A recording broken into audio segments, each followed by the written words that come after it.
안녕하세요. 제 말 들리세요?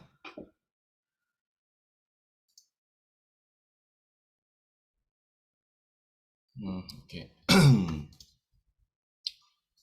자,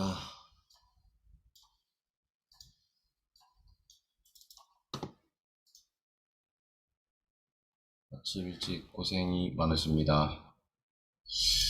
자, 우리가 저기 그 다음 주, 오늘 하고 다음 주 7, 8, 그리고 수목금이거든요. 14, 15, 16, 21, 22, 23. 23일은 집체 교육할 거거든요. 하루 종일.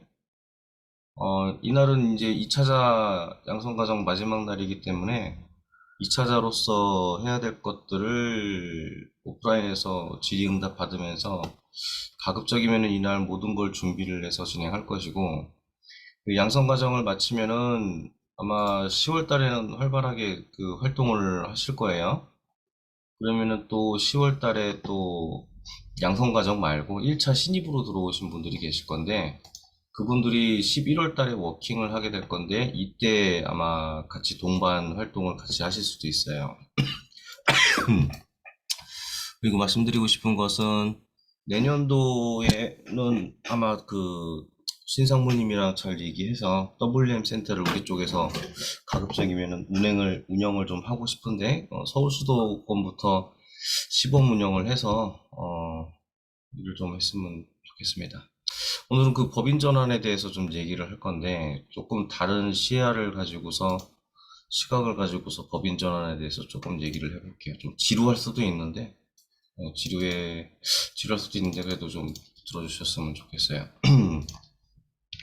음, 그 매출이 늘어나면서 이제 세금의 문제 때문에 그 법인 전환을 한다라고 제가 좀 말씀을 드렸었잖아요. 음, 근데 그게 꼭 그 세금의 문제만 있는 것이냐? 그러지는 않다고 봐요. 그 세금도 세금이지만은 이 여러 가지 문제들이 생깁니다. 기업이 성장할 때는. 그래서 법인 전환을 많이 대표자들이 고민을 하는데, 세무사 사무실에서도 법인 전환을 권유를 받기도 하고, 주변 대표자들한테 권유를 받기도 하고, 또는 이 법인 전환을 서둘러 해야 하는데, 주변 대표자들이 야, 그 법인 전환 왜 뭐하러 해? 막 이런 얘기들을 가지고 뭐 지들끼리 틀린다 뺏겨가지고 법인 전환을 버티고 있는 경우들도 있을 것이고. 그래서 일단 보통 우리가 흔히 알고 있는 그 성실신고부터 한번 좀 얘기를 한번 해볼게요. 성실신고는 누구나 다 알고 있으니까는. 성실신고 대상자라고 해서 뭐 여기 다죠.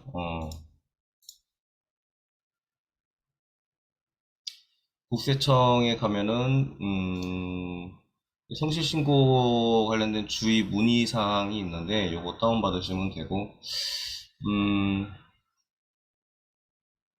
자, 요게 포인트예요. 성실신고 확인 대상자의 포인트. 자, 14, 17 기속은 알 필요가 없죠.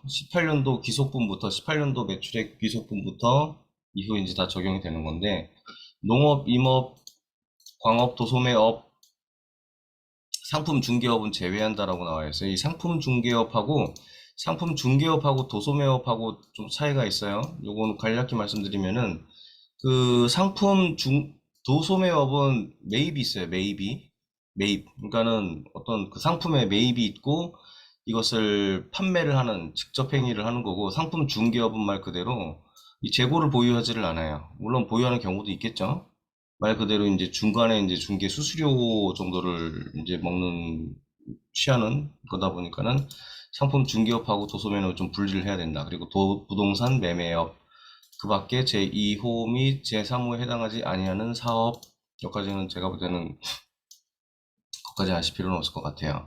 그래서 이런 업체들은 수익 금액이 15억 원 이상이에요. 그 단기 순이익을 얘기하는 게 아니고 매출액을 얘기하는 겁니다. 15억 원 이상. 그럼 극단적인 예로 중간에 건너뛰고 이제 밑에 걸 좀 해볼게요. 부동산 임대업, 부동산업, 전문 과학 및 기술 서비스업, 예술 스포츠 여가 관련 서비스업, 협회 및 단체 수리 및 기타 개인 서비스업. 이거 어떤 느낌이 드세요, 이게? 사업 서비스업, 변호사, 공인회계사, 세무사. 상대적으로 이 업종별의 이 3항에 있는 것과 3항의 내용과 1항을 좀 비교를 해보면은 상대적으로 3항의 느낌은 뭔가 인건비의 느낌이 좀 많이 강해요. 그쵸? 인건비. 그러니까는 어떤 뭐 재화와 용역을 그것보다도 어쨌든 그 매출 일반적으로 이제 여기 보시면은 농업, 이업, 어업, 위에는 제조업이죠. 그러니까는 도소매업, 뭔가 대량을 매입을 해가지고 싸게 던진다라는 느낌이 도소매업이라는 개념이 좀 있잖아요. 많이 매입해가지고 많이 팔고, 부동산 매매업. 응?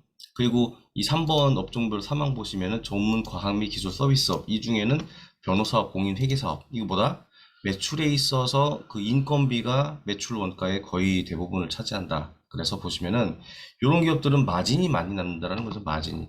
영업이익률이 괜찮다라는 거죠. 매출 총이익이 좋다라는 거죠. 요 1항 대비. 그래서 15억 원 이상 팔았을 때 제조업, 우리가 흔히 가는 제조업 같은 경우는 7.5억 이상 팔았을 때, 그리고 전문 과학 및 기술 서비스업, 인건비가 주로 차지하는 업종 같은 경우에는 5억 원 이상, 이런 차이를 보고 있는데, 자, 이것은 뭐다? 결과적으로 이런 그 1호, 2호, 3항, 1항, 2항, 3항 정도를 이렇게 15억 원 매출, 7.5억 원 매출, 5억 원 매출을 해야지 이 당기 순이익이 비슷하다라는 거예요. 비슷하다는 거예요. 영업이익이 비슷하다는 거예요. 그래서 영업이익을 기준을 맞춘 거지 이 매출 기준을 맞춘 게 아니다. 비슷하게 맞춘 게 아니다. 자, 중요한 것은 이제 제조업인 거죠. 우리가 주로 가야 될 때가 제조업이니까. 그래서 해당 연도 수익 금액이 7.5억 원 이상일 경우에는 이 성실신고의 대상이 된다라고 되어 있어요. 자, 그리고 요거 조금, 요거는 좀 밑줄 칠 필요가 있다. 이게 되게 중요해요. 음, 성실신고를 기피하는 세무대리인이 있어요. 왜냐면은, 어, 잘 보세요. 세무조사 등 통해 세무대리인이 성실신고 확인을 제대로 하지 못한 사실이 밝혀지는 경우에는 세무대리인에게 징계 책임이 있음, 요거 때문에 되게 무서워하고, 자, 이 얘기는 뭐다? 음, 성실신고의 그 대상이 될 경우, 보세요. 개인사업자 같은 경우에는, 음, 개인 사업자의 경우는 어떤 뭐 그 조정을 하는 뭐 세금을 갖다가 뭐 조정을 하는 어디다가 무슨 뭐 그러니까는 저기 뭐 복식 그러니까는 뭐랄까 막 조정을 해주는 세무 조정을 해주는 세무 조정은 다 해주지. 그런데 뭐 과도하게 매출을 누락 뭐 일부 매출을 누락하거나 세금을 조정하거나 요렇게 이제 뭐그 재무제표를 손을 대는 경우가 조금 있는데, 이제 법인 사업자 이제 성실신고 대상이 될 경우 세무대리인이 이번에 그 매출이 많으니까는 뭐 비용을 좀 늘려주세요. 비용을 늘려서 뭐 당기순이익을 좀 줄여주세요. 뭐 이런 것들. 그리고 또 이제 매출이 이미 많았어요. 7.5억이 뭐 넘었는데 뭐 8억, 10억 이렇게 됐는데 성실신고 대상이 되고 나서부터 세금 문제 때문에 매출을 조금 누락시켜 주세요. 뭐 이런 것들. 이런 것들을 했을 때 나중에 세무조사 등을 통해서 제대로 하지 못한 사실이 밝혀졌을 경우에는 세무대리인이 이 징벌의 책임이 있다. 이것 때문에, 세무사 사무실에서 더 이상 그 대표자가 요구한 대로 조정을 해주기가 힘들어요. 여기 보시면은 세무대리인의 징계, 양벌 규정이라는 거지, 양벌 규정. 그 업체도 문제지만은 세무대리인도 문제가 되겠다. 근데 이제 보세요. 세무대리인이 징계 책임이 받아가지고 예를 들어 뭐 1개월 영업정지만 나왔다. 근데 세무대리인이 뭐예요? 매달 매달 기장대리 업무를 하는 회사에서 한 달, 두 달, 석 달 동안 기장 업무를 하지 못하면 문 닫으라는 소리지. 과태료 처분만 받으면은 그거는 뭐 다행이라고 저는 생각을 하고요. 예. 그래서 우리가 주로 가는 도소매업 및 제조업 같은 경우에는 해당 연도 수익 금액이 7.5억 원 이상, 15억 원 이상 됐을 경우에는 성실신고 확인의 대상자가 된다. 뭐, 요 정도까지만 현장에서 아시면 될 것 같아요. 추가적인 거는, 나중에 성실신고 확인제 관련해가지고, 디테일한 부분은, 문의사항 요 사례를 들어가지고 제가 말씀을 좀 드릴 건데, 디테일하게 들어가면 좀 복잡해요. 지금 수준에서는, 지금 단계에서는 알 필요는 없어요. 주업종의 기준 금액, 주업종 외의 수익 금액, 이런 것들. 그러니까는 우리 회사에서 제품 매출, 상품 매출이 있는데 주업종과 부업종이 있고 이것에 따라서 다르다는 얘기지. 제품 매출은 뭐예요? 제품 매출은 제조업이죠. 상품 매출은 도소매죠. 아까 봤듯이 기준 비율이 15억하고 7.5억하고 달라요. 그래서 그런 것들 비례해서 적용을 한다라는 것이고, 그리고 사업장이 두 개야. 그리고 또 이제 공동대표야. 뭐 이런 경우에서는 계속 확인을 해볼 부분들이 있는데, 그거는 아직까지는 우리 단계에서는 그렇게 필요가 없다. 여기 보시면은 성실신고 판정 사례가 있죠? 제조업인데 15억이야. 대상이지. 그런데 예를 들어 제조업으로 7억을 했는데, 7억 5천. 뭐 이런 기준들이 있어요. 공동사업장, 무슨 뭐 음식점으로 7억, 부동산인데 1억. 이런 식으로 막 이거 복잡한데, 이거는 아직 단계에서는 제가 볼 때는, 할 단계가 아니다. 성실신고 도입의 취지, 수익 금액이 업종별로 일정 규모 이상의 개인 사업자가 종합소득세를 신고할 때 장부 기장 내용의 정확성 여부를 세무사를 통해 확인받은 후 신고하게 함. 성실한 신고를 유도하기 위해 도입. 이게 나중에 그 매출 누락에 의한 또는 그 기장을 잘못했을 때 대한 과태료 징계 처분은 되게 심하다고 알고 있는데, 그거까지는 제가 정확히 좀 모르겠어요. 나중에 확인하면은 제가 말씀 좀 드릴게요. 자, 결론, 성실신고에 대한 결론. 어, 제조업은 요 기준 이상일 때 해야 한다라는 게 결론이고, 그러면 그 언제 성실신고 대상이 될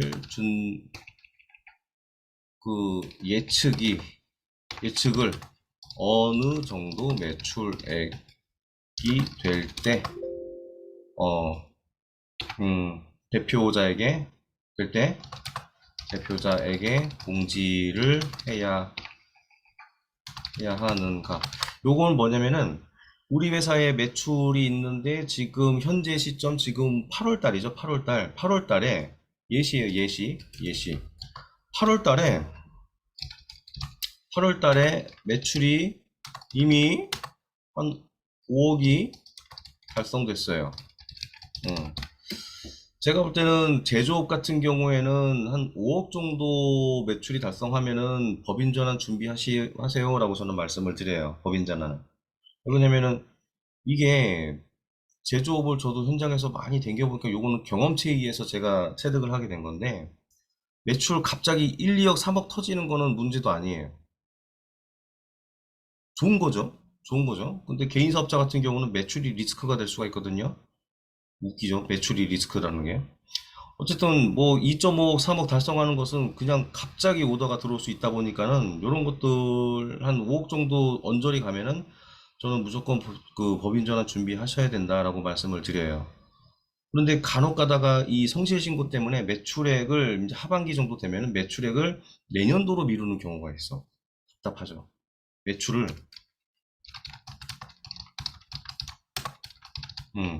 다음 연도로 2월. 이거 이유는 뭐예요? 성실신고 대상에 포함하지 않으려고. 자, 그런데 보세요. 어저께도 얘기했지만 매출이 깡패인데 이걸 왜 다음 연도로 미루고 매출액을 숨기냐고요. 참 답답해. 이렇게 해서는 안 된다. 그래서 성실신고는 요 정도까지만 해도 된다. 이 정도까지만 해도 돼요. 자, 그러면은 대표자들이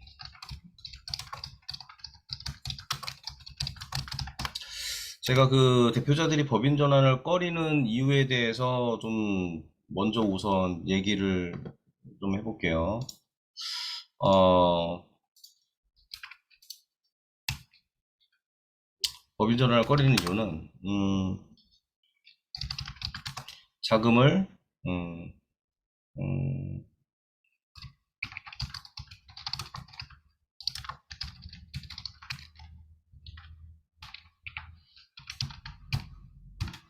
자금을 마음대로 쓰지 못하는 현장에서 답변들이 되게 많았고, 그리고 두 번째로는 막연했어요. 막연한 부정들이 되게 많았다. 아니 왜 이래? 응? 왜?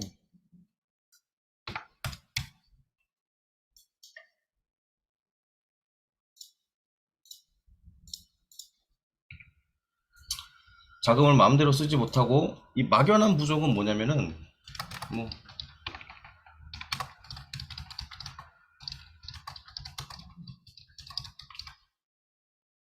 그리고 3번은 굳이 한 뭐 요 정도 자금을 마음대로 쓰지 못한다는 뭐 요 정도. 현장에서 뭐 법인 영업을 하신 분들도 계시겠지만은, 만약에 하신 분들 중에 법인 전환 얘기했을 때 뭐 요거 외에 또 좀 사례가 좀 있을까? 물론 뭐 요거 외에 사례가 분명히 있겠죠. 근데 이 세 개가 현장에서 제일 많이 나오는 피드백이에요. 업체 대표들로부터 가장 많이 쓰는 것들. 그랬을 때 제가 어떻게 얘기를 하는지에 대해서 말씀을 좀 드릴게요. 자금을 마음대로 쓰지 못한다. 당연한 거죠. 자금을 마음대로 쓰지 못한다라고 하는 개념이 참 이게 답답한 게 뭐냐면은, 자, 개인 사업자는 제가 요 사례도 들거든요. 개인 사업자 예를 들어 그 현장에서 얘기하는 거 그대로 말씀드리면은, 대표님 개인 사업자 같은 경우는 매출이 늘어나가지고 돈이 많이 들어오면 그만큼 씀씀이도 늘어나요. 그쵸? 맞는 얘기죠. 우리도 개인도 월급 많이 벌면은 막 쓰고 뭐 돈 뭐 사고 막 하잖아요. 막 골프 막 댕기고 막 하잖아요. 씀씀이가 막 늘어난단 말이에요. 막 차도 바꾸고. 개인 사업자도 제가 볼 땐 크게 다르지 않아요. 제 친구 개인 사업자인데 돈 좀 버니까는 막 제네시스 하는데. 어쨌든 그 개인 사업자 같은 경우는 내가 번 소득 금액이 매출이 있는데, 여기서 매출에서 비용으로 인정 못 받는 것들은 내 전부 다 소득으로 잡히는 거예요. 이거 되게 위험한 거지. 다시 한번 이 음, 전체 매출액에서 비용으로 인정받지 못하는 것들은 모두 뭐다? 종합소득으로 합산이 된다. 참 이게 되게 중요한 개념인데, 전체 매출액에서 그 원자재 매입비, 당연히 이런 거는 뭐 비용으로 인정을 받죠. 그러면 원자재 매입비, 뭐 제조 원가 비용 이런 것들을 뺐단 말이에요. 그런데 내가 개인적으로 쓴 거, 무슨 뭐 골프 회원권이라든지 또는 뭐 의료비라든지 아니면은 뭐 사치품이라든지, 그리고 누구한테 돈을 빌려줬다라든지 아니면은 뭐 내 월급으로 다 가져간 거라, 이건 당연히 비용으로 인정 못 받죠. 이런 거는 종합소득으로 합산되는 거란 말이에요. 그런데 내 맘대로 쓴다라는 것들을 오해를 하고 있는데, 맘대로 쓰게 되면은 결국에는 내 세금만 늘어날 뿐이라는 거예요. 자, 그래서 잘 보세요. 요런 피드백을 되게 많이 받아요. 대표님, 그래서 개인 사업자 통장에 돈 들어오면은 이거 뭐 월급도 나가기도 하고 대금 결제도 하고 남은 돈은 내가 쓰고 뭐 하다 보니까는 연말에 가서, 연말 5월달 개인 사업자는 5월 결산하고 나서 6월 결산이니까 5월 결산인가 하고 나서, 아니 12월 말일자 12월 연말 가게 되면은 통장에 잔고가 별로 없어, 이런 얘기를 해요. 이유는 뭐다? 분명 당기 순이익은 뭐 5천 뭐 1억 나왔다고 하는데, 그럼 통장의 잔고가 5천에서 1억 있어야 된다라고 하는데 실제로 통장 잔고에는 없어. 참 요거는 뭐다, 지난번에도 제가 얼핏 얘기했을 거예요. 개인 사업자 같은 경우에는 전체 매출에서 비용으로 인정받지 못하는 것들은 종합소득 합산이라고 말씀드렸어요. 자, 당기순이익 5천에서 1억은 뭐냐? 개인 사업자의 통장에, 이거 뭐다? 개인 사업자 통장에 남은 돈 플러스 내가 쓴 돈 이거예요. 내가 쓴 돈이 없으면은 통장에 5천 1억이 남아 있겠지. 근데 내가 쓴 돈이 5천 1억이야. 그럼 통장에 잔고가 없는 거죠. 이거 다 뭐다? 세금이다. 세금으로 이어진다. 자, 그래서 결국 보면은 이 세금의 문제 때문에 이 자금을 마음대로 쓰지 못한다. 물론 뭐 마음대로 쓸 수도 있어. 근데 이렇게 흥청망청 썼다가는 모두 비용으로 인정받지 못하는 것들은 종합소득으로 합산되기 때문에 세금이 늘어난다. 그리고 당기순이익은 5,001억이라고 재무제표에서는 표현이 되지만은 내가 쓴 돈이 5,001억이면은 사업자 통장에는 남은 돈이 없다. 이런 뭐다? 현금, 원활한 현금 흐름이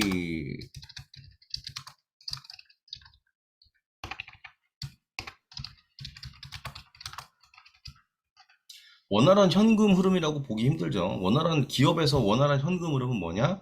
말 그대로 현금의 흐름이야. 매출이 있고 매출 비용들을 쓰고서 다시 재투자를 하고 매출을 이런 선순환을 갖다가 현금의 흐름이라고 보는데 개인 사업자 같은 경우는 이런 입장에서 봤을 때는 원활한 현금이라고 보기가 힘들죠. 그래서 자금을 내 맘대로 쓰지 못한다? 그래서 이런 부분들을 짧게 대표자들한테 설명을 해줄 줄 알아야 돼요. 그래야지 대표자들한테 보시죠. 대표님, 뭐 2년, 3년, 3년, 2년, 3년, 4년, 5년 이렇게 사업자를 운영을 하고 나서 물론 저희가 3년만 만나는 게 아니에요. 소개를 받는 경우에는 5년차 사업장, 10년차 사업장도 그렇게 있어요. 그러면은 개인 사업자들 보면은 단기 순이익은 다 훌륭해. 근데 대표자들 맨날 돈 없어, 돈 없어 이래요. 그 이유가 뭐다? 돈을 내 맘대로 쓰지 못했기 때문에 이 단기 순이익에서 사실은 내가 쓴 돈이 많았다. 그렇기 때문에 내가 뭐 돈이 없다라는 거죠. 그래서 내가 쓴 돈은 뭐다? 다 세금이라는 얘기지. 네. 자, 그래서 이렇게 뭐 개인 사업자 같은 경우에는 원활한 현금 흐름이라고 보기가 힘들다. 이런 이유에서 그 법인을 평가를 할 때 현금 흐름이 눈에 투명하게 보이기 때문에 그리고 또 이제 법인 사업자를 외부에서는 채권기관에서는 더 신뢰를 하게 좀 보는 것 같아요. 자, 그럼 법인 사업자 같은 경우에는 자금을 정말로 쓰지를 못할까? 라는 걸 좀 해석을 좀 해볼게요. 법인 사업자 같은 경우는 일단 뭐가 생겨요? 법인 사업자는 보세요. 이 대표자, 저는 요런 얘기부터 해요. 대표님, 대표자는요, 대표자는 설립된 법인에 소속된 음, 설립된 법인에 소속된 임원 임원입니다. 라는 거죠. 그럼 법인격이에요. 법인격. 얘도 하나의 이 사람처럼 주민번호와 유사한 형태의 법인 번호를 가지고 있다고요. 그러니까 얘는 사람 법인격으로 보는, 사람 인격으로 보는 거예요. 그런데 이 법인이 스스로 움직여요? 움직일 수가 없죠. 그렇기 때문에 이 법인의 이 업무 대리를 대표하는 사람이 뭐다? 대표이사다. 이렇게 해석을 하셔야 돼요. 자, 설립된 법인에 소속된 임원인데, 그러면은 여기에 설립이 된 것의 임원이에요. 그리고 이 법인을 어떤 형태로 소유를 하고 있다? 간접적으로 주식의 형태로 소유를 하고 있다. 이렇게 해석을 하시면 돼요. 설립된 법인에 소속된 임원이기 때문에 여기에서는 정관상의 명시를 해서 급여와 상여와 퇴직 배당과 급여 상여 배당 퇴직금의 한도를 정하고 그 안에서 이익 처분을 한다. 그러니까는 정관상의 급여 상여 배당의 퇴직금의 한도를 정하고 그 안에서 임원의 이익 처분을 하는 거예요. 대표자의 처분을 하는 거예요. 자, 그러면은 여기에서는 월급을 따박따박하게 가져가. 그런데 개인 사업자하고 법인하고 좀 다른 부분이 있어. 월급은 정해져 있단 말이에요. 월급이 막 500 정해져 있어. 응? 자, 보세요. 월급이 500이 정해져 있는데 어떤 달은 매출이 굉장히 좋아가지고 영업이익이 굉장히 많이 올라가요. 많이 벌었단 말이야. 많이 벌었다고 해서 내가 월급을 더 가져가? 아니죠. 일단은 정해진 월급대로 가져가죠. 법인 전환하고서 대표자들은 아직까지 이렇게 쫄려가지고 그 월급을 막 많이 못 가져간단 말이에요. 월급이 딱 500이 딱 정해져. 500이 딱 정해지면은 매출액이 많던 매출액이 떨어지던 월급 정해진 대로 쭉 가져간단 말이에요. 그러면은 매출액이 점점 상승하는, 그러니까 회사가 점점 상승하는 그런 기업을 기준으로 이 예시를 든다라고 하면은 월급은 500으로 정해져 있는데 여기서 내가 추가적으로 급여를 안 가져가. 500으로 가져가. 그런데 어느 날 돈이 필요해.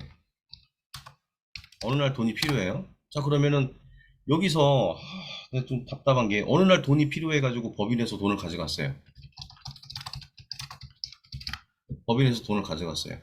요거 우리 이제 법인 영업 하시는 분들 얘기를 많이 들어봤겠지만은 내가 교육 시간에도 잠깐 좀 언급을 한 것도 같아요. 자, 법인에서 돈이 필요해가지고 돈을 가져갔어요. 이거 보통 뭐라고 표현을 해요? 많이 흔히들 표현하는 거 있죠. 가지급금이라고 표현을 하죠. 근데 현장에서 그 법인 영업 하시는 분들이 이 가지급금에 대한 좀 폭넓은 해석을 가지고 있지 않은 상태에서 법인에서 돈 그냥 막 갖다 쓰면 가지급금이에요 이렇게 얘기를 해버리니까 이게 뭔가 지금 시장에서는 뭔가 보편화된 느낌이에요. 법인에서 돈을 가져가면은 가지급금이에요? 정확한 정의는 그게 아닙니다. 가지급금의 정의를 한번 그럼 다시 한번 볼게요. 가지급금의 정의.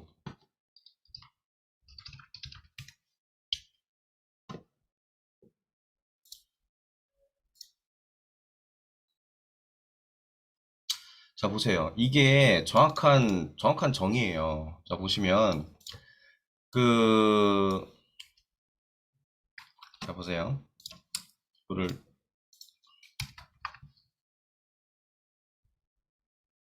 가지급금. 실제 현금의 지출은 있지만, 거래 내용이 불분명하거나 거래가 완전히 종결되지 않아, 계정 과목 어디에도 계상이 될 수 없는 금액이, 계상을 할 수가 없고, 금액이 미확정인 경우에는 그 지출액에 대해 일시적인 채권으로 우리 회사가 받아야 될 돈으로 표시하는 과목을 말한다라고 해요. 자, 이게 대표자가 가져간 돈이에요? 이게 대표자가 가져간 돈으로 해석할 수가 있어요? 아니라고. 우리는 절대 그렇게 얘기를 해서는 안 돼요. 대표님 법인에서 돈 함부로 가져가면 그거 가지급금이에요. 이렇게 얘기하면은 안 돼요. 이거는 조금 과격하게 표현해서 뭣도 모르면서 얘기하는 표현이라고. 그래서 우리는 어떻게 되느냐?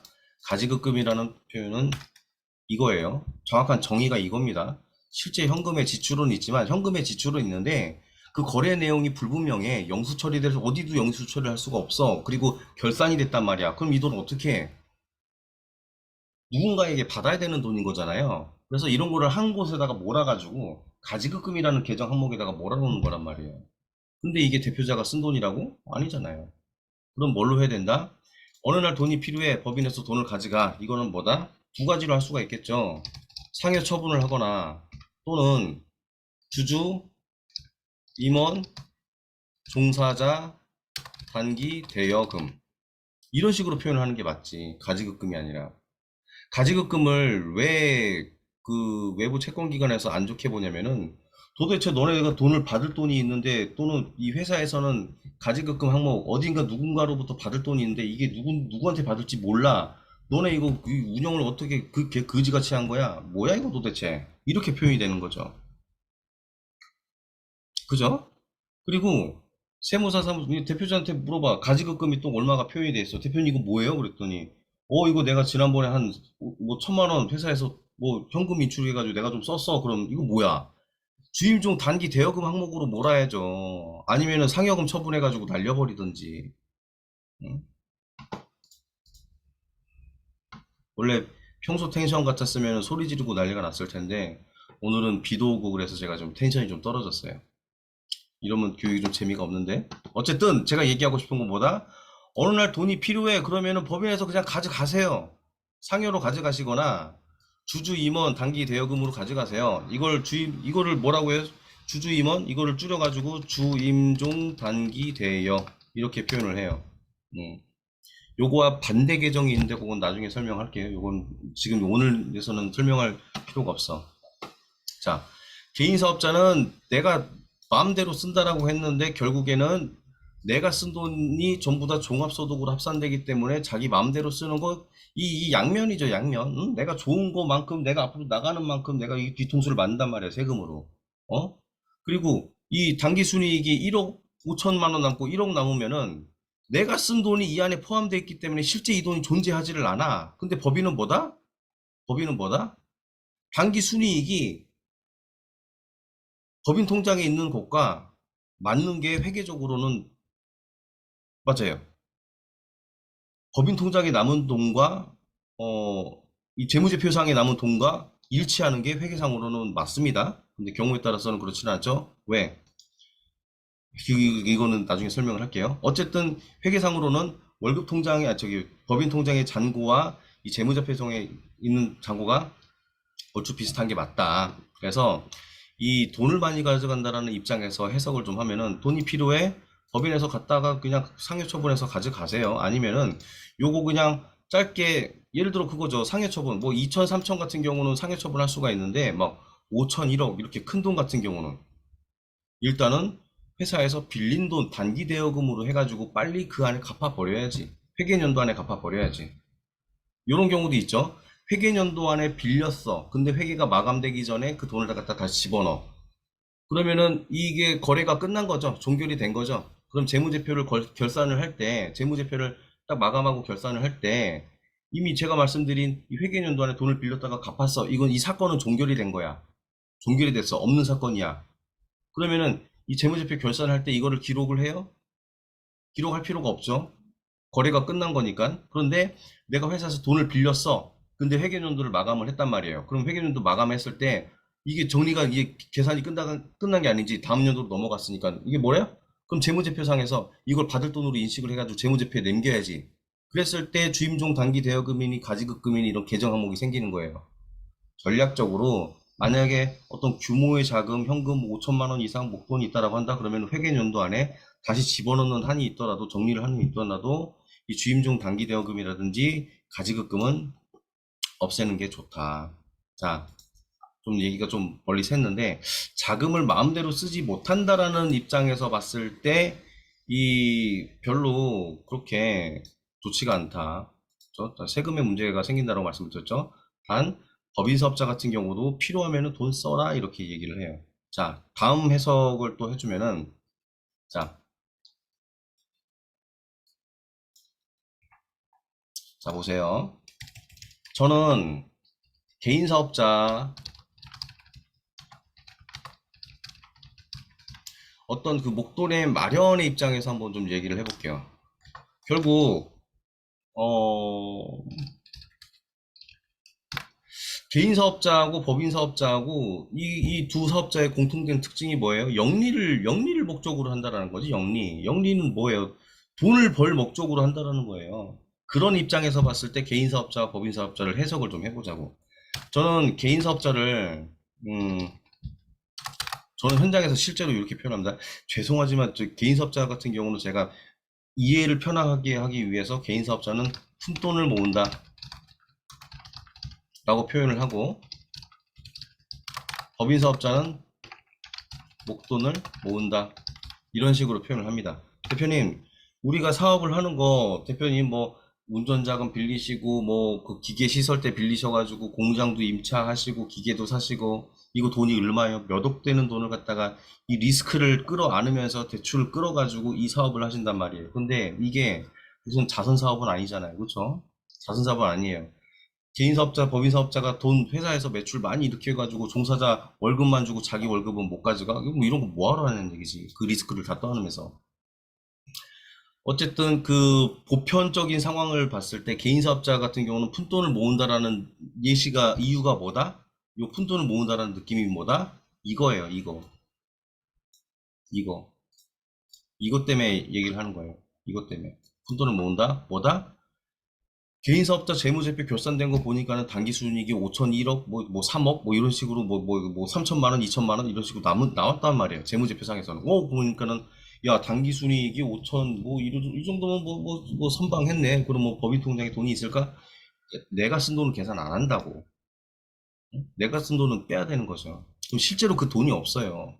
그렇기 때문에 목돈을 모으기가 되게 힘들어요. 그리고 뭐다? 이 지출하는 통장, 응? 회사 통장이 보통 한 개, 두 개 운영을 하잖아요. 귀찮은 사람들은 뭐 하나만 운영을 하지. 개인 사업자도 그 개인 재무 설계 마냥 이 통장을 쪼개놔야 돼. 뭐, 그 매출, 수입 들어오는 통장, 부가세 통장, 그리고 뭐 미지급, 뭐 이거 세금 내야 되는 통장, 그리고 이거 내 월급 통장 이런 식으로 쪼개놔야 돼. 안 그러면 이거 정신 없어요. 근데 개인 사업자 통장에서 여기에서 이제 매출 대금도 들어오고 여기서 뭐 급여도 나가고 여기서도 뭐 체크카드에서 내가 돈도 쓰고 하다 보니까 이게 내가 돈이 얼마가 들어오고 나온지 이 모니터가 되게 힘들어. 그래서 이러한 이유, 내가 쓴 돈이라는 요 이유 때문에, 요 이유 때문에, 내가 쓴다라는 요 이유 때문에, 내가 쓴 돈이 단기 수익률 안에 포함되어 있다라는 이 함정 때문에, 푼돈을 모은다라고 표현을 해요. 반면, 법인 사업자는 뭐다?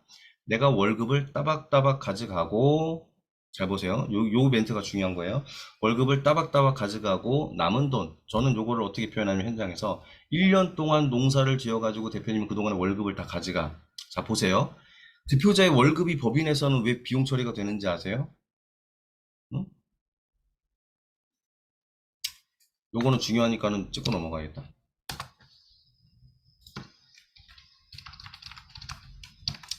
자,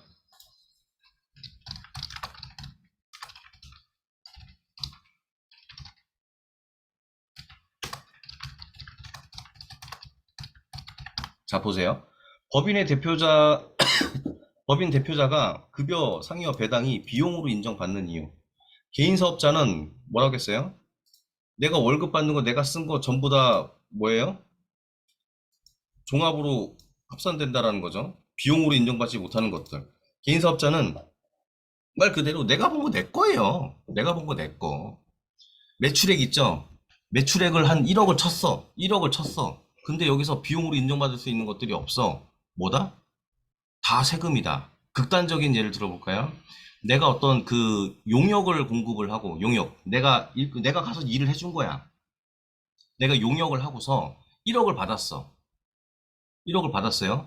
근데 내가 1억을 갖다가 내 매출이죠. 내 소득이죠. 그러면은 이거 뭐예요? 종합소득이죠. 종합소득 1억이 넘으면은, 어? 내 소득이란 말이에요. 종합소득, 급여소득. 사업소득이란 말이에요. 사업소득. 근데 1억이야. 여기서 내가 월급 준 사람이 없어. 월급 준 사람이 없어.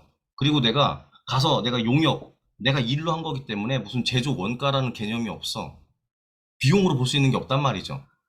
근데 내가 초코파이 사 먹은 거, 뭐 스크린 골프, 카카오 스크린 간 거, 이거 비용으로 인정받아요? 못해요. 왜? 내가 쓴 거야. 극단적인 예시라는 거죠. 근데 보세요. 법인의 대표자가 급여 상여 배당 쓴 것이 비용으로 인정받는 이유가 뭐다. 보세요. 자, 여기에서는 이게 중요하죠.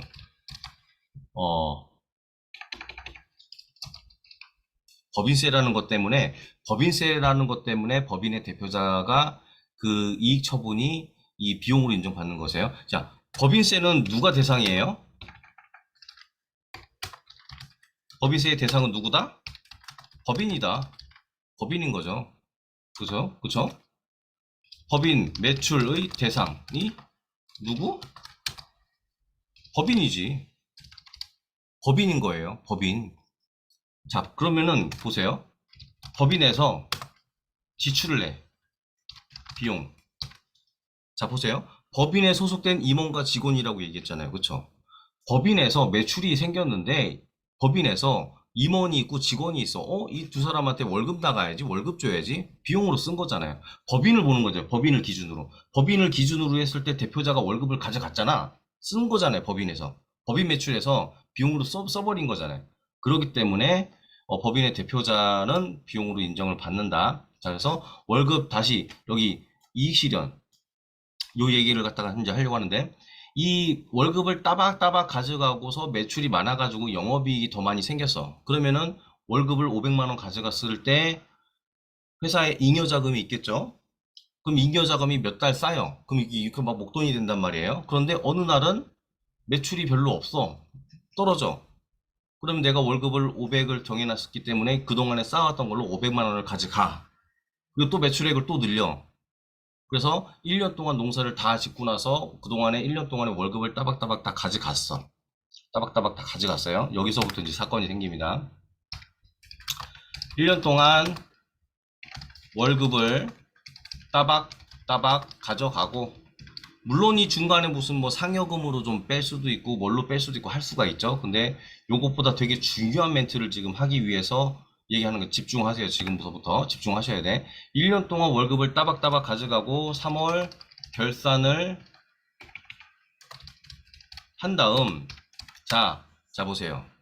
500만 원씩 따박따박 가져가고서 1년 동안에 농사 잘 짓고 월급 따박따박 가져가고 남은 돈이 있을 거란 말이에요. 결산을 한 다음에 그 회사에 남은 돈이 있을 거라고. 그러면 요거를 이거 어떻게 해? 남은 돈, 남았어. 농사로 치면은, 야, 뭐, 농사 다 짓고 했더니 요만큼 쌀이 쌓였어. 근데 나도 뭐 밥 먹어야 되잖아. 쌀 막 가져갔어. 막 가져가고 막 월급도 주고 했어. 근데 창고에 그래도 쌀이 요만큼 남았단 말이에요. 그럼 요거 어떻게 한대? 이거를 갖다가 배당으로 분배를 하는 거죠. 여기서 이제 배당으로 가져가는 거예요. 배당으로. 여기서 한 스텝 더 안 들어갑니다. 뭐 2천만 원까지는 뭐 분리과세 해가지고 15.4% 하고 뭐 아직 그 단계까지는 안 갈게요. 회사에서 남은 돈이 있는데 이걸로 배당으로 분배를 해서 가져간다란 말이에요. 자, 그랬을 때 여기에 대표자한테 선택지가 있어. 배당으로 가져갈 돈을 가져갈 것인가? 아니면 일부 가져갈 것인가? 아님 안 가져갈 것인가?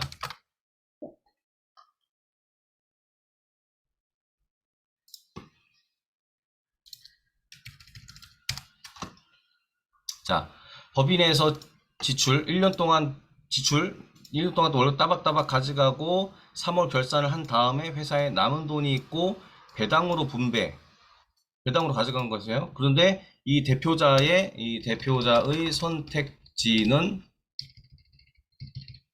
가, 나, 다, 어, 어, 다, 이 세 가지 선택지 중에 하나예요. 대표자의 선택지는 주주임원과 남은 돈을 배당으로 가져갈 것인가, 아니면 일부만 가져가고 안 가져갈 것인가, 아니면 아예 안 가져갈 것인가, 이런 식으로 얘기를 해요. 자, 그래서 요 세 가지 중에 하나거든요. 그랬을 때 저는 이제 이렇게 표현을 해요. 저는 가급적이면은 요 3번의 예시로, 다의 예시로 얘기를 주로 화법을 많이 풀어요. 이유는 조금 이따 말씀을 드릴게요. 자, 대표님, 1년 동안 농사 다 짓고 그동안에 월급 상여 다 가져가신 다음에 3월 결산한 이후에 남은 돈은 그때 배당으로 가져가실 수가 있어요. 그런데 대표님, 굳이 배당으로 가져갈 그 당시에 굳이 그렇게 목적 자금이 필요하지 않다? 그러면은 회사에 유보하세요. 이렇게 얘기합니다. 어, 회사에 유보하세요. 자, 이 얘기는 뭐다? 이익 처분을 하지 말고 2월 시켜라. 이익 처분을 하지 말고 2월 시켜라. 이익 처분 뭐예요?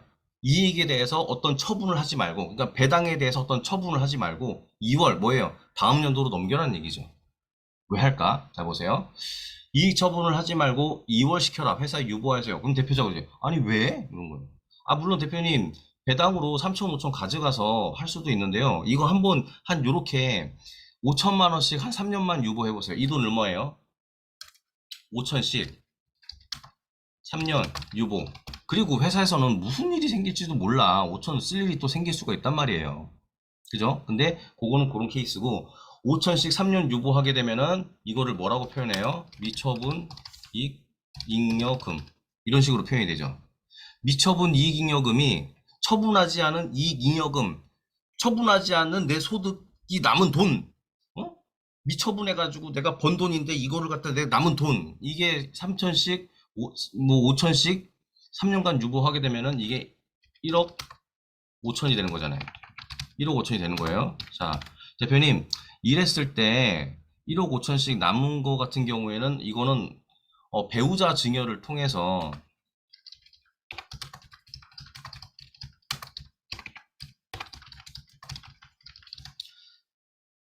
배우자 증여를 통해서 대표자 이익 실현을 합니다. 라고 얘기 표현을 해요. 자, 여기 보세요. 제가 목돈을 모은다. 이익 실현이라고 제가 여기 해놨죠. 자, 이 얘기는 뭐다? 자, 우리 이익 소각이라는 얘기 엄청 많이 들어봤을 거예요. 법인 하시는 분들은 이익 소각이라는 말. 여기서 이제 이익 소각이라는 말이 나오는데, 제가 이익 소각에 대해서 뭐 제가 정확하지 않을 수도 있어요. 근데 제가 아는 한 명쾌하게 한번 표현을 해봐 드릴게요. 자, 1억 5천 돈이 남은 게 있어. 그러면 법인에서 이거는 돈을 어떻게 가져갈 거냔 말이야. 돈이 1억 5천이 남았어. 근데 이 돈을 세금을 최소화해가지고 어떻게 가져갈 것인가 라는 거죠. 법인에 돈이 쌓였어. 그러면은 법인 사업자는 목돈 모은다며, 목돈 모은다며. 그러면은 이 처분 안 된 이익잉여금을 회사에다가 1억 5천을 쌓아놨단 말이야. 그럼 이거를 어떻게 가져갈 것이냐. 이 플랜을 갖다가 보통 뭐라고 하냐면은 이익 소각이라고 해가지고 현장에서 많이 플랜을 해요. 그런데 굉장히 많은 단계를 거치기 때문에 제가 볼 때는 이익 실현 플랜이라고 표현하지 이익 소각이라는 단편적인 걸로 표현해서는 안 된다라고 저는 생각을 해요.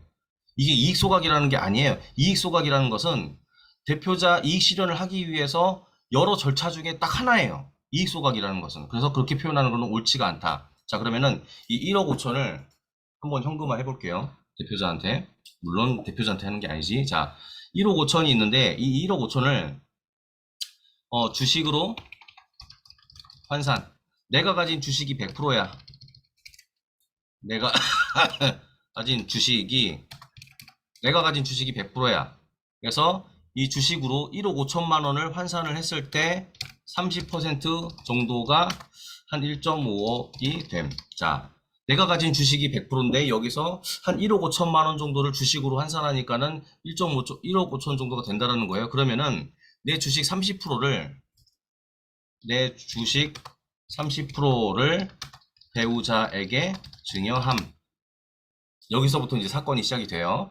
내 주식의 30%를 배우자에게 증여를 하게 되는데 이랬을 때는 아직 주식만 왔다 갔다 한 거지 아직 돈이 오고 가고 하지는 않았어요. 돈이 오고 가고 하지는 않았어. 자, 그런데 여기에서 중요한 게 있어. 배우자 증여 공제. 이게 포인트거든요. 이게 포인트. 자, 보세요. 내 주식의 30%를 배우자에게 증여하면 증여세를 내야지 당연히. 그런데 우리나라에서는 이 배우자한테 증여하는, 내가 그 혼인신고된 혼인이 된, 이혼하면 안 돼요. 사실혼 관계도 안 됩니다. 내 배우자한테 증여를 6억 원까지 돈을 주는 것은 세금을 물지를 않아요. 자, 그런데 주식의 30%를 배우자에게 증여를 했는데 증여세가 나온다? 6억 원 한 대까지 비과세이기 때문에 요증여 공제, 그러니까 비과세라는 거죠. 비과세. 6억 원 한도기 때문에 이 30%를 돈으로 환산을 해도 1.5억이기 때문에 이 돈이 그 세금이 나오지를 않아요. 돈이 나오지가 않아요. 이게 첫 번째 이벤트예요. 첫 번째 이벤트. 두 번째 절차. 그러면은 배우자가 또는 이 대표자 내가 돈이 필요하지. 주식이 필요해요. 근데 마침 그 동네의 아파트가 싸게 경매로 뭐가 나와가지고 계약금이 1억 5천이 딱 필요해. 마침 회사에 1억 5천이 딱 있네. 극단적인 예시를 드는 거예요. 입찰을 해야 되고 뭐를 계약금을 걸어야 되는데 1억 5천이 마침 딱 필요해. 근데 회사에 딱 1.5억이 있어. 그럼 어떻게 하냐? 이 대표자 가진 주식이 100%가 있으면은 1.5억 정도를 환산을 했더니 주식이 한 30% 정도를 주면은 이게 1.5억 정도가 돼. 그래서 첫 번째 이벤트. 내 주식의 30%를 배우자한테 증여를 하는데 배우자 증여 공제가 6억 원 한도 이내에서는 비과세이기 때문에 여기에서는 어떠한 세금도 발생되지가 않고 배우자는 30%의 주식을 받게 돼요. 두 번째. 배우자는 돈이 필요한 거지 주식이 필요하지 않음. 맞죠? 그래서 이걸 어떻게 해요? 배우자는 주식을 회사에게 회사에다가 팔아요. 배우자 주식을 회사에다가 팔아요. 이게 뭐다? 자기 주식 취득. 자사 주식 취득. 뭐다? 이 배우자가 갖고 있는 이 30%의 지분을 누구한테 팔아? 다시 아빠한테 팔아? 아니에요. 아니에요. 남편한테 파는 게 아니라 자사주식 취득 규정에 의해서 법인이 매입을 하는 거예요. 법인이 사는 거예요. 법인이 사게 됨. 법인이 샀어요. 주식을 샀어. 그럼 법인이 주식을 매입한 대가로, 그럼 뭐야? 다 주식. 법인은 주식을 매입한 대가로 뭘 지급해? 현금을 지급하는 거죠. 현금을 지급하는 거죠. 자, 보세요. 자, 보세요. 되게 중요한 얘기야. 회사는 주식을 매입한 대가로 현금을 지급했어요. 근데 여기서 생기는 일이 있어. 자, 1.1억 5천에 남편의 주식을 증여받고 1억 5천 동일 금액으로 법인에게 양도. 자, 이 과정에서 주식 차액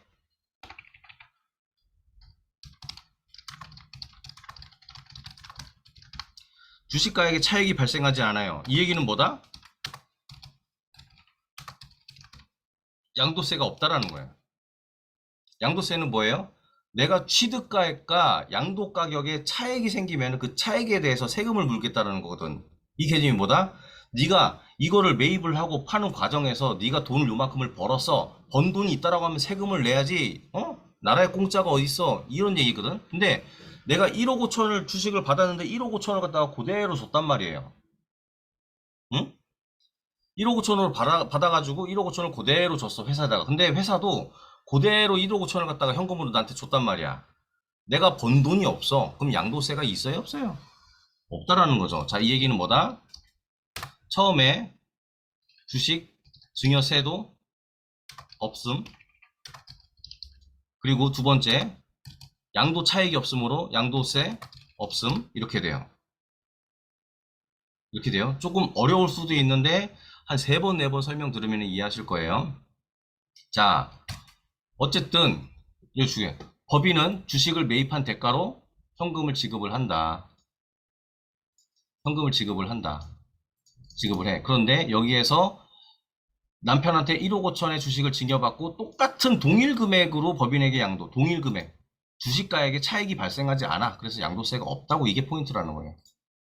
양도세 없어요. 자, 그럼 뭐예요? 와이프가 남편한테 받은 주식의 30%를 법인에다가 팔고 법인에서는 남은 돈을 1억 5천을 내가 받았어. 그럼 뭐다? 회사의 법인의 돈이 세금을 공제하는 부분 없이 온전하게 나한테 왔어요. 1억 5천이. 그럼 뭐다? 와이프 명의로 어떤 자산을 취득을 하거나 하는 것들은 괜찮아요. 여기서 한 스텝 더 들어가고 싶은데 이건 나중에 설명할게요. 여기까지 얘기하면 안 돼. 내가 배우자가 1억 5천의 돈이 생겼어. 그럼 뭐다 이게? 결국 이 회사의 어떤 그 처분 안 된 이익금을 내가 월급을 따박따박 가져가면서 남은 돈들 목돈으로 만든 다음에 이걸 세금 한 푼 없이 내가 이익 실현을 한 거예요. 이런 식으로 이 사업을 해야 된다는 거지. 이렇게 2년에서 3년에서 한 번씩 6억 원 한도 이내에서 배우자 증여를 통해서 회사에 현금을, 개인화라는 표현은 안 쓸게요. 개인화라는 표현 아니에요. 이익을 실현을 한다라는 거죠. 이익을 실현. 이익을 실현할 수 있다는 게 뭐다? 이 법인이 이렇게 운영이 가능하다. 이 운영이 가능하다. 근데 개인 사업자는 이 플랜이 가능하다, 안 하다? 가능하지 못하다. 가능하지 못하다. 자, 보세요. 자, 그러면 여기서 마지막 이벤트가 발생이 돼요. 가나 다라, 라죠.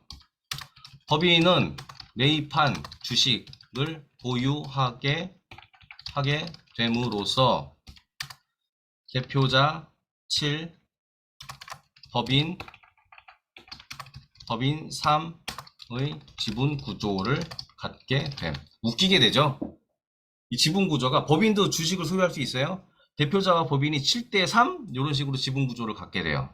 자, 이때 주총 결의에 의해 법인은 매입한 주식에 대해 소각 절차를 갖게 됨. 이때 이익 소각이라는 얘기가 나오는 거예요. 이때 이익 소각. 보다 주총 결의에 의해서 법인이 30% 받은 주식을 갖다가 주식을 날려버린다고. 야, 이거 주식 없는 돈으로 하자. 주식 이거 없는 걸로 하자라고 하게 되는 거예요. 그럼 어떻게 된다? 대표자가 다시 앞으로 이거예요. 요거. 대표자가 다시 100%의 지분을 갖게 됨. 이게 현장에서 얘기하는 그런 뭐 피플이든 어디든 환경이든 매경이든 그쪽에서 얘기하는 뭐 이익소가 가셔야 됩니다, 대표님. 뭐 또 재무제표상에서 보니까는 미처분 이익잉여금이 3억이 있는데 저희가 요거 현금으로 돌려드릴게요라고 하는 플랜이 지금 요 플랜이에요, 요 플랜. 이 플랜. 자, 다시 처음으로 돌아가서 법인으로 전환하는 이유 그동안에 많이 말씀을 드렸죠. 많이 말씀을 드렸어요. 시간이 벌써 막 이렇게 돼. 아우, 시간 너무 빨라. 자, 보세요. 기존에는 제가 기존의 법인 사유를 말씀드리면은 성실 신고의 대상, 그리고 자산과 부채 증가에 따른 여기 뭐다?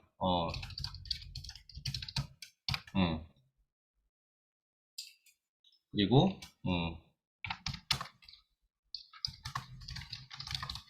법인이 기존의 법인 전환하는 사유는 뭐 성실 신고의 대상이 있고 뭐 자산과 부채에 따른 증가 법인의 대표자 리스크 방어하기 위해서 유한 책임 사원으로 변경을 해야 된다. 대외적 신뢰도 향상 이게 이제 그동안에 제가 얘기를 했던 거고 요거는 했던 거니까 제가 굳이 오늘은 얘기를 안 할게요. 굳이 얘기했던 거니까. 그런데 이게 그 요런 입장에서 한번 보자고. 어떤 사업을 하는데 사업을 하는데 이 내가 그 법인 전환을 하는 이 목적이 이 타당해야지 법인 전환을 하거든. 근데 첫 번째는 성실 신고의 대상이기 때문에 하기도 하고 대표님 그리고 자산과 부채가 늘어나면서 대표님 리스크 엄청나게 커져요. 만약에 대표님 여기서 잘못되면은 이거 대표님 사망하는 시점과 상속하는 시점이 물리기 때문에 이거 고스란히 유가족들한테 부채도 상속이 되는데 그렇게 되면 안 되잖아요. 그리고 법인으로 전환하게 되면은 모든 부채가 법인으로 채무자 변경이 되는 거기 때문에 대표님께서는 출자한 지분, 그러니까 내가 자본금을 투하한 것 외에 손해볼 게 없어요. 그러면은 법인 전환해야죠, 당연히. 여기까지는 기본적인 얘기인 거고, 그죠? 기본적인 얘기인 거고. 대표님, 그것보다도 사실은 더 중요한 게 있어요. 뭐냐. 개인 사업자, 법인 사업자, 대표님, 응? 대표님, 개인 사업자고 법인 사업자, 대표님 뭐 저기 뭐 자선 사업 하려고 하시는 거 아니잖아요. 그러면 사업을 할 때 어떤 내가 목적 자금을 마련하기 위한 입장에서 제가 설명을 해봐 드리면 개인 사업자는 죄송하지만 푼돈을 모은다라는 표현을 씁니다. 왜? 번 돈도 내가 그냥 막 쓰고 대금 결제 지불하고 회사 통장에 보면은 나중에 연말 되면은 통장에 돈 없고, 이런 것들에 대한 반복이 물론 잘 버시는 대표님들도 있겠지만은 이런 식의 보편적인 그런 패턴들이 있다 보니까는 개인 사업자 같은 경우는 목돈을 모으기가 다소 어려울 수도 있다. 왜? 많이 벌면은 또 그만큼 내가 또 많이 쓰니까. 근데 많이 쓴다라는 게 그것도 좋다? 그렇지도 않아요, 대표님. 왜? 많이 쓴다고 해서 많이 쓴 돈은 뭐다? 결국에는 뭐 이거를 비용으로 인정받지 못하기 때문에 결국엔 대표님 세금만 올라간다고요. 쓴다라고 하는 게 그렇게 좋지도 않다. 그러면은 법인 입장에서 한번 대표님 제가 말씀을 드려볼게요. 법인 월급 따박따박 가져가세요. 예? 월급 따박따박 가져가시고 남은 돈에 있어서는 1월부터 12월 달까지 마감 짓고서 3월 달에 결산하고 나서 배당으로 가져가세요. 배당으로 가져가시고 갑자기 뭐 급돈에 돈이 필요해요. 법인에서 뭐 상여로 가져가세요. 상여 처분해서 가져가세요. 그러면 여기까지는 개인 사업자하고 뭐고 크게 뭐 다를 거 없고요. 그리고 이 법인카드, 체크카드 쓰실 때 주말 좀 쓰지 마시고 그리고 개인적인 뭐 의료비 그리고 뭐 주말에 마트 이런 거 쓰지 마시고 그냥 뭐 저기 뭐야 뭐 식대 무슨 뭐 골프장 이용한 것들 어떤 뭐 그 정해진 한도는 있기는 하지만 그거 충분히 쓰셔도 괜찮으니까는 그 법인 체크카드 쓰세요. 그럼 뭐다? 법인의 체크카드는 뭐냐면 법인에서 이 비용으로 쓸 수 있는 비용으로 인정받기 때문에 오히려 그렇게 쓰셔야 돼요. 필요한 것은 법인카드 쓰시란 말이에요. 그리고 남은 돈은 다음 년도 3월 달에 배당으로 가져가시는데 대표님 여기서 되게 중요한 게 있어요. 자, 배당 1년 동안 따박따박 가져가시고 3월 결산한 다음에 남은 돈은 배당으로 가져가세요. 그런데 보통 대표님들은 배당으로 다 가져가셔도 되고 아니면은 예를 들어 이거죠. 대표님 1억이 남았어. 그러면은 한 2천만 원까지만 배당으로 가져가고 8천만 원은 남기세요. 이렇게 하는 게 이제 일부 가져갈 것인 거고 아니면 아예 안 가져가는 경우도 있고 배당이 어설프게 남았어. 회사에서 돈이 한 3천, 5천 이렇게 애매하게 남았어요. 그렇다고 하면 대표님 유보하세요. 응? 회사 이익 처분하지 마시고 2월 시키십시오. 이유는 뭐냐면은 몇 년간 5천만 원씩 2월을 시키면은 이게 미처분 이익 잉여금으로 재무제표상에 남는데 이거를 배우자 증여를 통해서 이익 실현을 하는 게 있어요. 그건 어떻게 되는 거냐면은 대표님이 가지고 있는 주식이 100% 있는데 회사에 남은 돈이 1억 5천이야. 근데 이것을 주식으로 환산했더니 한 30% 정도를 갖다가 환산을 하니까는 이게 한 1억 5천 정도가 되네? 그러면은 대표님 주식 배우자님한테 양도하세요.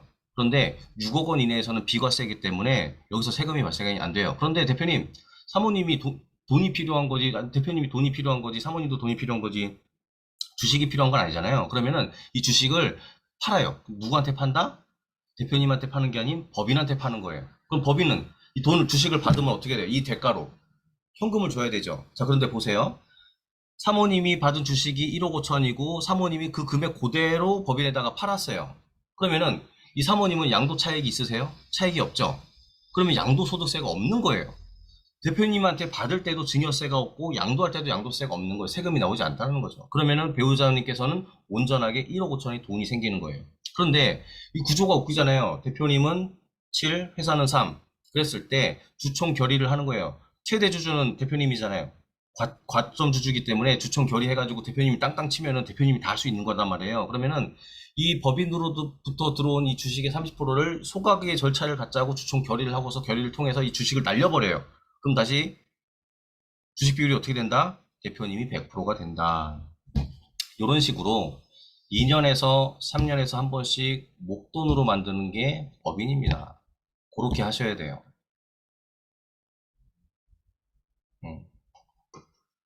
자, 돈 못 쓴다고요? 아니요, 쓰셔도 돼요. 월급 가져가시고 가지급금, 회사에서 돈 빼갔다고 가지급금, 그 가지급금이 그 가지급금이 아니에요, 대표님. 가지급금은 실제 현금 지출이 있지만은 거래 내용이 불분명한 거예요. 그런데 대표님이 회사에서 잠깐 돈 빼간 거는 뭐예요? 단기 대여금이지, 빌려간 돈이죠. 아니면은 가져온 돈을 상해 처분하든지 그렇게 하면 되는데, 흔히 알고 있는 가지급금, 뭐 돈 빼갔다고 가지급금, 뭐 회사 돈 함부로 쓰면 안 돼, 가지급금, 그거 아니에요. 그렇게 하시면 안 됩니다. 우리 여기 계신 분들도 대표자들한테 그 가지급금 얘기할 때 설명 잘 하셔야 돼요. 무조건 가져간 돈은 가지급금 아닙니다. 이런 식으로 그 법인 전환을 설명할 수도 있어요. 이거 또 시간이 또 부족해. 남은 것은 양성 과정 중에 제가 말씀을 드릴게요. 양성 과정에 말씀을 드릴게요. 자, 정리를 하자면 뭐 법인 전환 사유에 대해서는 뭐 여러 가지가 있겠지만은 뭐 성실 신고 기피하려고 또는 이제 이게 사실은 제일 클 수도 있죠. 이거는 이제 리스크 방어 차원, 수비적인 차원에서 이제 유한 책임 사원으로 바꾸는 거고, 자, 이 이익 소각, 이익을 목돈을 모은다. 이거는 공격적인 입장에서의 이제 스탠스죠. 공격적인 입장에서.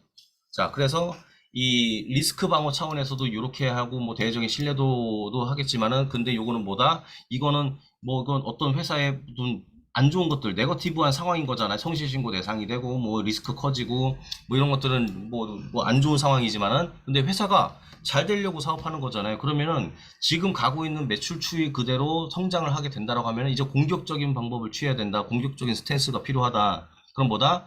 이 회사 매출이 좋으면 회사 이익금이 쌓인다. 그럼 뭐다? 목돈을 모을 수 있는 기회가 된다. 그랬을 때 배당이 아닌 배우자 증여를 통해서 이익 실현하는 플랜이 있으니까는 그거는 이번에 법인 전환하시고 한 2년 정도 처분 안 된 이익금을 이월시킨 다음에 그때 한번 목돈 플랜 저랑 하시죠.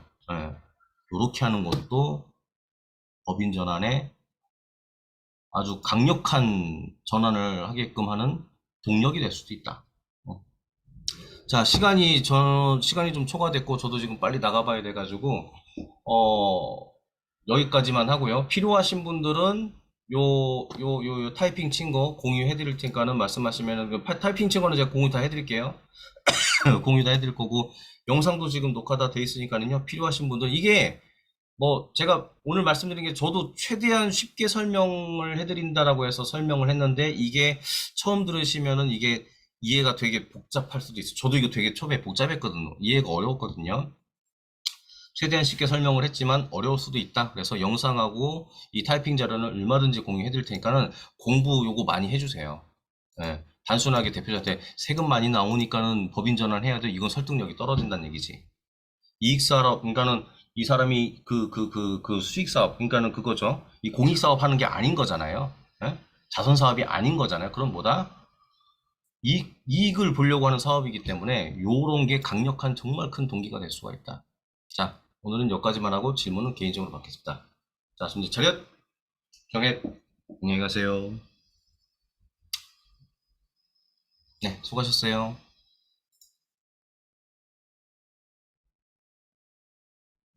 나가셔도 됩니다.